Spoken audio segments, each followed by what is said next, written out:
Welcome to Hood Champion Boxing and Sports. Let's talk about this, man. Devin Haney and Keyshawn Davis. Man, it is starting to feel like that fight is inevitable. Now, one of the biggest developments, man, a lot of people are talking about it. Keyshawn Davis, up at 147 now, ranked number one in the WBO rankings. Devin Haney's the WBO champion. Now, just because he's ranked number one doesn't make him the mandatory, but it damn sure gets him closer than anyone else to getting that fight with Devin Haney next.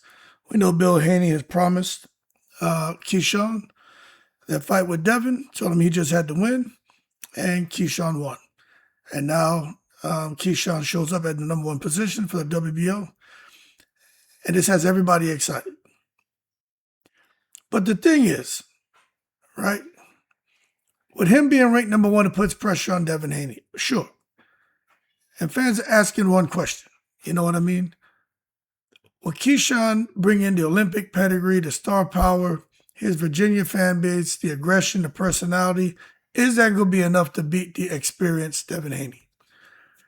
I'm going to tell you, I don't know. And that's what makes the fight so intriguing, because Haney brings that elite boxing IQ, championship experience.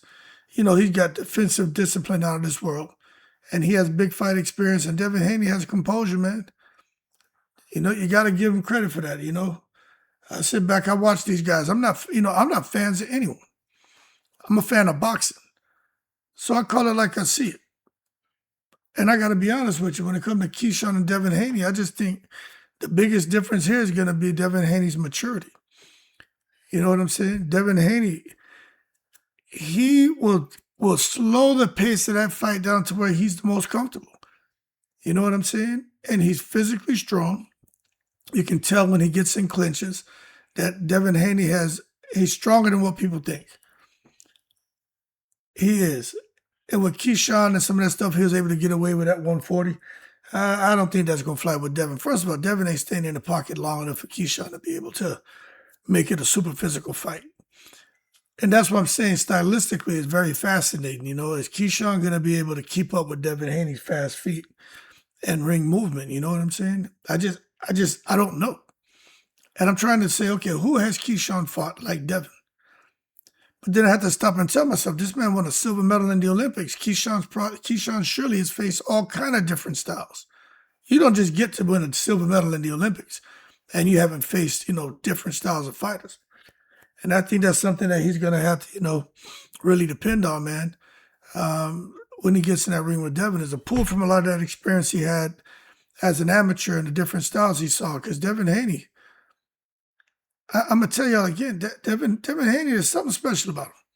You don't just get from 135, 140, 147 and be able to win and dominate the way he has. And of course, with Ryan Garcia, I thought Ryan would beat him.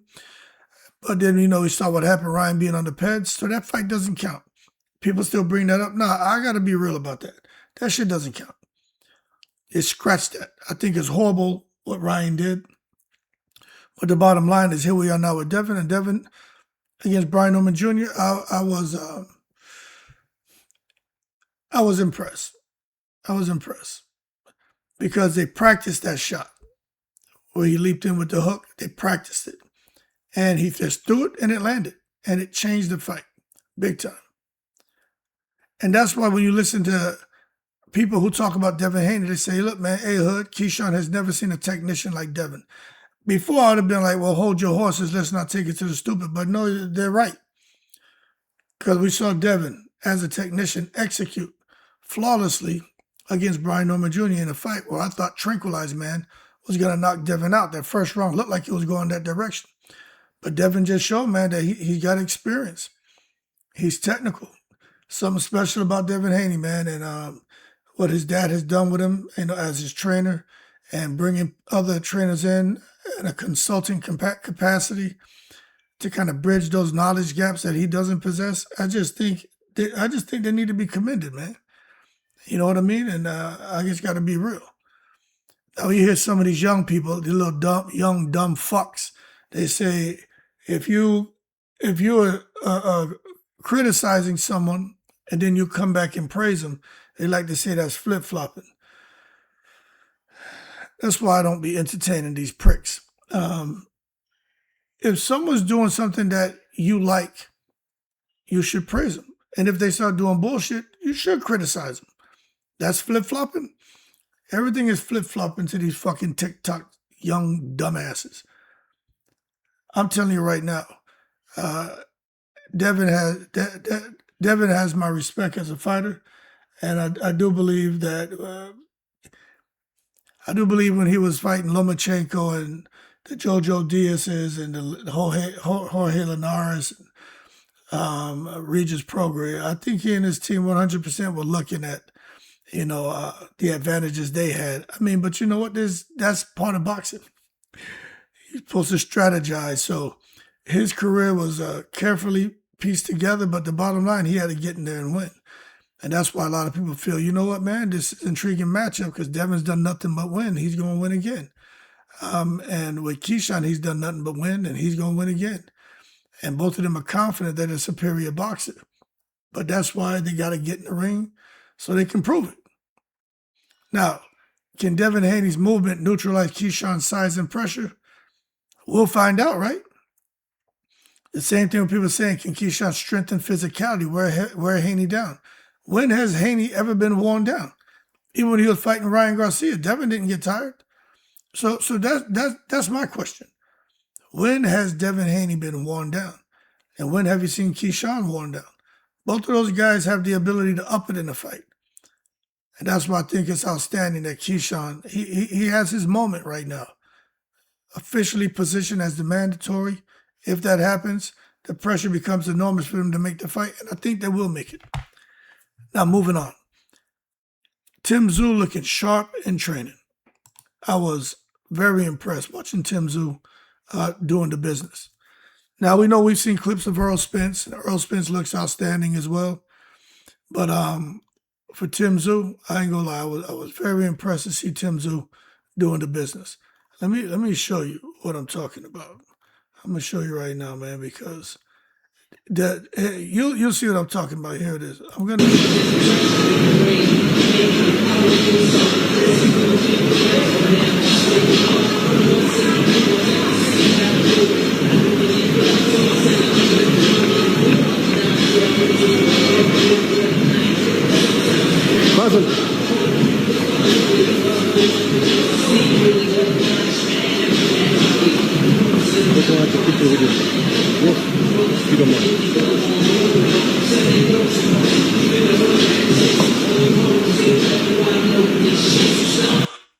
Now, to me, Tszyu looks like he's lighter on his feet. His hands look faster. His reaction time looks better. He just looks more complete. Now, of course, this is just shadow boxing, but I'm telling you, I've never seen him shadow boxing look like this. So with his new trainer, they obviously have worked on some things. And I'm going to point out again, Tszyu's new trainer, he's bringing that Kronk style approach to fighting. Will that make a difference? I don't know. But I tell you what, to me, Tszyu is looking pretty sharp. Look at the pivoting, the angles, even just the reflexes, everything. I like what I'm seeing from Tim, man. But I got to be honest with you, man. Errol Spence's looking damn good too. But this is the thing. The Australians are excited about this fight. Because they're saying, finally, they feel Tszyu has a trainer that has Tszyu locked in and is bringing the best out of him. You know what I mean? They're like, as far as the camp, they're talking about the strong conditioning that they're doing, how they're working on his timing, how he's looking super sharp, and how his confidence is through the roof. They all understand this isn't just a fight for Tszyu. This is a fight for Australia. And they understand the significance of a fight against somebody like Errol Spence. A win against Spence will completely relaunch his championship trajectory. Now, this thing about Tszyu entering his physical prime and Errol Spence beyond his physical prime. Look, I think that's a fair conversation. But at the end of the day, Errol Spence is a different species. Yes, he was in a. I mean, we already know Errol Spence's background, right? We already know about the Crawford fight. He's coming off of 3 years of inactivity. But I don't know how much weight I want to put into that. And saying Tszyu is now in his physical prime, he's healthy. Errol Spence is beyond his physical prime, and with everything that his body's gone through, and then the loss to Crawford and where he may be mentally, Tszyu has the upper hand. I don't know if I want to buy into that. And I got to be real. I think both of them are physically healthy, mentally healthy, spiritually healthy, uh, emotionally healthy. I don't think I want to say that Tim physically is going to be better conditioned and overall more healthy than Errol Spence. I don't want to say that. But what I will say is I love his mentality. I love his toughness. I love his willingness to fight anyone, just like Errol Spence. And I do agree that the fight with Spence will be an absolute war. Now, for somebody who has a fight with themselves going on, Eddie Hearn. Eddie Hearn is all over the place, man. What is Eddie doing wrong? The man lost, Conor Ben, they had just this almost like the bro code bullshit going on. Conor Ben bounced. Now, what's his name? Shakur Stevenson bounced. Heading over to Zuffa. I mean, it looked like Matchroom was once a destination for elite talent. But now you got, these guys are leaving them, and you got other fighters exploring alternatives. The criticism isn't necessarily about the money. They believe fighters are chasing freedom. Now, what Zuffa's structure is very appealing because fighters can stay active, they're consistently promoted, and the paydays are way more. Now, Shakur Stevenson going over there and supposedly getting paid $15 million a fight guaranteed. Look, I don't know how true that is. Shakur hasn't said anything. Dana White hasn't said anything. It's Eddie Hearn talking. But if there's truth to that, man, I got to put some respect on Shakur Stevenson's name for taking control of his destiny and his life and going out there and getting that money, man. But losing both Ben and Shakur is just a major blow to Eddie Hearn's pride and his ego and to Matchroom. So I'll say this. Fair or unfair, fans often judge promoters by who stays. And Conor Ben bounced and Shakur bounced. And it sounds to me like both of them made a money move. And then I'm watching what Eddie Hearn is doing right now with Bam Rodriguez. Some say he's being fed to Naoya. Some say Bam's going to destroy Naoya. But this is becoming one of the most discussed, what was a fantasy fight that seems becoming a reality in boxing. Now, who wins? Bam Rodriguez or Naoya Inoue? I'm going to say this, man. For Inoue, he's got the knockout power, elite opposition, multiple weight classes, timing, ring IQ. You look at what he did to Fulton. Fulton was very technical, very sharp, very skilled. But Inoue's power believes fights. That's why they're saying Bam Rodriguez ain't nothing but another Stephen Fulton.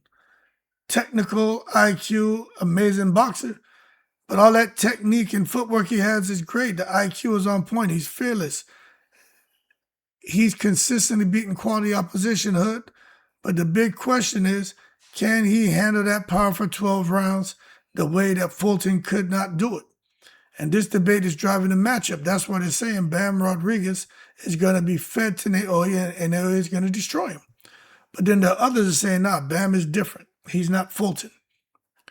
All I'm saying is I don't know what direction it's going to go. But it's hard for me to go against Naoya Inoue. And I'm just being honest with you.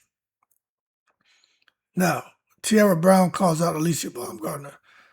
I was glad to hear her actually mention Baumgardner's name. But what Brown is saying, hey, look, I want to become undisputed first, and then I'll move up to fight.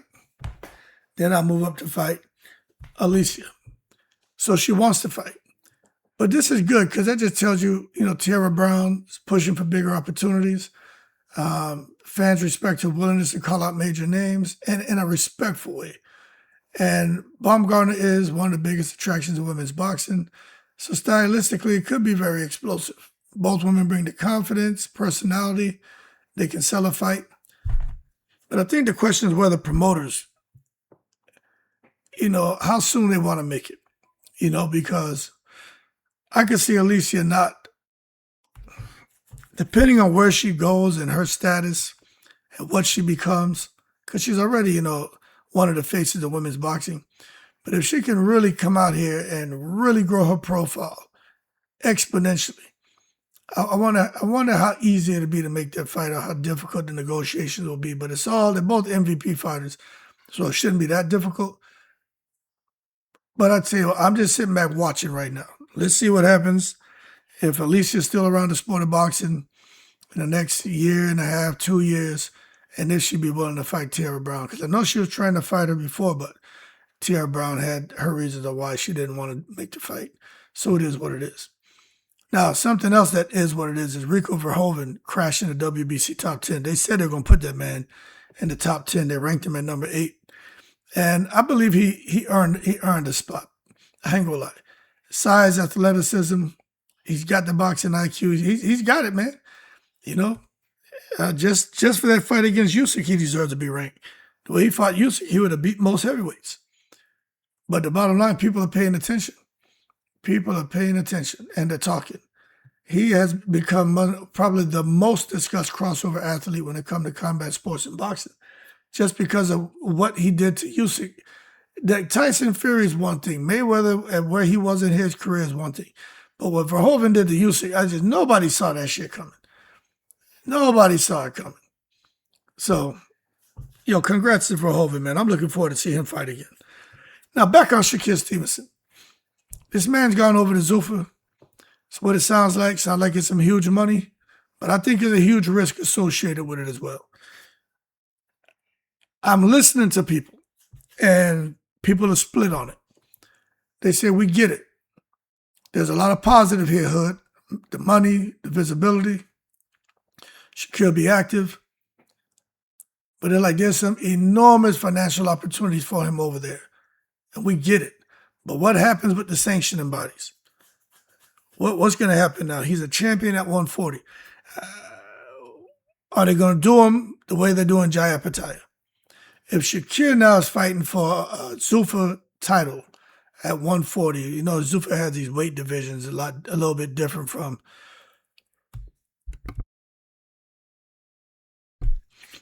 how traditional sanctioning bodies have it.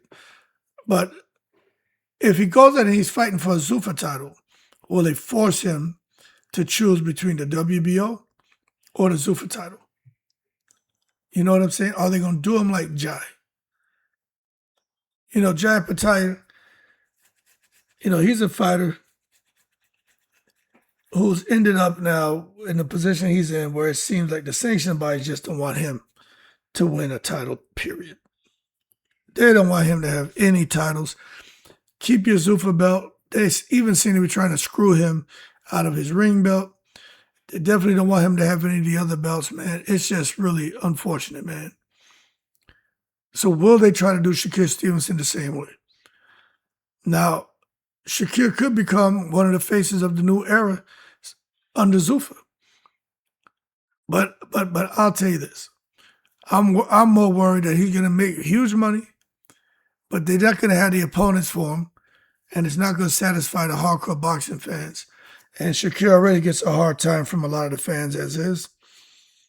I just don't think this move makes it any better for him. But you got to get that money. Because when it's all said and done, look, I'm a retired guy. I'm telling you, when it's all said and done, nobody give a fuck. Get your money. And that's how I feel. Get your money. You're not doing anything wrong. You're not disrespecting anyone. You know what I mean? You're not jeopardizing your credibility. Man, now, get your money. And these other sanctioned bodies being assholes about belts, you know what?